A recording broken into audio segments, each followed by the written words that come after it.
मैं आज एक इम्पोर्टेंट सवाल पूछना चाहता हूँ उन लोगों से जो राम कथा कराते हैं, शिव कथा कराते हैं, कृष्ण कथा, भागवत पुराण।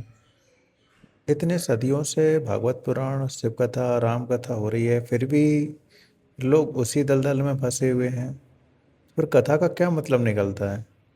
क्या ये कथावाचक को बुलाना, उसको आदर सत्कार करना, पैसे देना और उसको कथा का खर्च उठा के उसे जाने देना, पब्लिक को बुला के बस गानों पे ताली बजवा लेना, भजनों पे ताली बजवा लेना, उसके बाद काम वही करना, कुकर्म वही करना, सोच वही रखना, फिर इस तरह की कथा कराने का क्या मतलब है? सेकंड सवाल ये है, अगर आपकी पीढ़ी ने राम कथा कराई, भागवत पुराण कराया, जो भी कथा कराई है, तो मुझे पता है अगर आपने उससे कुछ सीखा नहीं है, आप उसी को बार बार कराते जा रहे हो, बार बार कराते, इस साल कराई, फिर अगली साल कराई, फिर अगली साल कराई, आप कब तक कराओगे? ये तो उल्लू बनाना कहलाएगा। क्या आप हर 10 साल 10 साल, साल 10 साल बस कथा कराते जा रहे हो, कथा कराते जा रहे हो, कथा से कोई सीख नहीं रहा। इसको ऐसे समझ सकते हैं, कोई बच्चा क्लास 1 में पढ़ रहा है, क्लास 1 को पढ़ाने के लिए टीचर बुलाया जाता है। टीचर को उसने पहली साल बुला लिया जब वो उस क्लास में पढ़ रहा था, ठीक है, समझ गया। उसका एग्ज़ाम हुआ या फिर उसने ज़िंदगी में आगे बढ़ा, उसको एग्ज़ाम को पास कर गया, समझ में आ गया और आगे चल दिया, आगे वाले टीचर से पढ़ाई करेगा।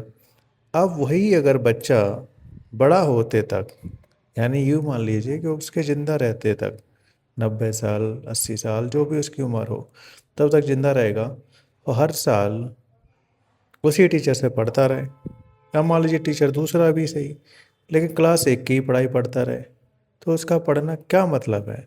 इसका मतलब है कि वो धोखा दे रहा है, उल्लू बना रहा है सभी लोगों को, खुद को तो बना ही रहा है, पूरे समाज को, पूरे लोगों को उल्लू बना रहा है। अगर उस क्लास से सीख नहीं रहा है, उस टीचर से कुछ सीख नहीं रहा है, उस कथा से कुछ सीख नहीं रहा है, उस पढ़ाई से कुछ सीख नहीं रहा है। ये मात्र राम कथा, शिव कथा, भागवत पुराण इसलिए बनाए गए हैं कि लोग इनसे सीखें और ज़िंदगी में उतारें और सबक लेते हुए उसके अकॉर्डिंग व्यवहार करें, जीवन शैली जिएं। इसलिए इनको बनाया गया, ना कि इसको फैशन के तौर पे, केवल आडंबर के तौर पे बनाया गया कि देखिए फलाने जी ने राम कथा कराई है, फलाने जी ने शिव कथा कराई है, फलाने जी ने श्रीमद् भागवत कथा कराई है। उससे क्या हुआ? उसमें लिखी बातों को आपने अपनाया नहीं, या फिर वो लोग जो सुनने आते हैं उन्होंने अपनाया नहीं। तो ऐसी कथा कराना जिसमें मात्र साल दर साल, साल दर साल पैसा खर्च करना है, लोगों को भ्रम फैलाना है, बस अपने झूठ का आडंबर फैलाना है। फलाने जी ने 50 बार कथा कराई, फलाने जी हर साल कथा करा दें, उससे क्या फ़ायदा हुआ? ना जीते जी फायदा हुआ और ना ही ऐसे लोगों को मर जाने के बाद फायदा होता है। केवल आडंबर में जीवन जीना, केवल सेकी खोरी में जीवन जीना, नाम धरने के लिए जीवन जीना, वही फलाने जी ने 100 बार कथा कराई। कथा कराने से क्या हुआ? उसने सीखा कि राम कथा से क्या सीखा उसने? क्या मर्यादा को धारण किया? क्या शिव कथा से सीखा कि शिव जी की तरह जीवन जीने के नियम सीख पाए? क्या सब श्रीमद् भागवत से सीखा? क्या भागवत कथा में लिखी हुई कहानियों से, कथाओं से कुछ जीवन में परिवर्तन आया और उससे सार ग्रहित हुआ? नहीं हुआ। तो वो उसका साल दर साल, साल दर साल कथा सुनना और कथा कराना सब व्यर्थ गया। उसका पैसा भी व्यर्थ गया, उसका मेहनत भी व्यर्थ गया।